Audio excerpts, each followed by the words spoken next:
বরগুনায় কমছে না ডেঙ্গুর প্রকোপ। এজন্য জমে থাকা বৃষ্টির পানি, অসচেতনতা এবং এডিস মশাকেই দায়ী করছেন বিশেষজ্ঞরা। পরিস্থিতি নিয়ন্ত্রণে আনতে হিমশিম খাচ্ছে স্থানীয় প্রশাসন। সহযোগিতায় মাঠে নেমেছে বিভিন্ন সামাজিক সংগঠনের তরুণ স্বেচ্ছাসেবীরাও। সোহেল হাফিজের রিপোর্ট।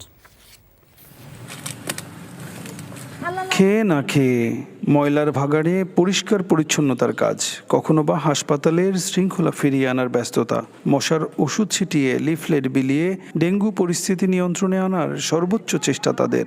ঘন্টার পর ঘন্টা, দিনের পর দিন, নেই কোনো ক্লান্তি। স্বেচ্ছাসেবক হিসেবে কাজ করতে আমার অবশ্যই ভালো লাগছে, কারণ এখানে একটা আত্মতৃপ্তির একটা বিষয় রয়েছে যে আমরা মানুষের জন্য, দেশের জন্য কাজ করছি। সংকটকালীন সময় আমরা বরগুনার মানুষের পাশে দাঁড়াতে পেরেছি।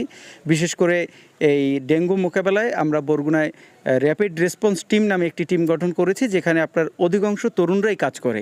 নাগরিকদের সচেতন করার জন্য আমি একজন স্বেচ্ছাসেবক হিসেবে কাজ করতেছি। আমার এই কাজ করতে অনেক ভালো লাগতেছে।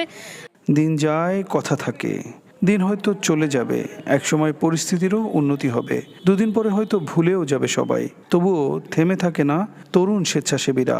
যদি সরকারিভাবে ঔষধ দিয়ে বা অন্যান্য উপকরণ দিয়ে স্বেচ্ছাসেবকদের সহায়তা করা যায়, তাহলে কিন্তু বরগুনার স্বেচ্ছাসেবকদের এই উদ্যোগে আমরা বরগুনাকে ডেঙ্গু কিছুটা হলেও আমরা কমিয়ে আনতে সক্ষম হব।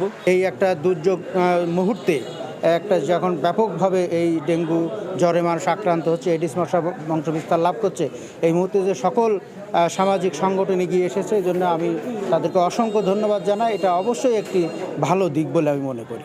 নিঃস্বার্থে এগিয়ে আসা এই সব তরুণ স্বেচ্ছাসেবককে ঘিরে সামাজিক যোগাযোগ মাধ্যম ফেসবুকে অভিবাদন জানিয়েছে দেশ বিদেশের বিভিন্ন শ্রেণী পেশার হাজারো মানুষ।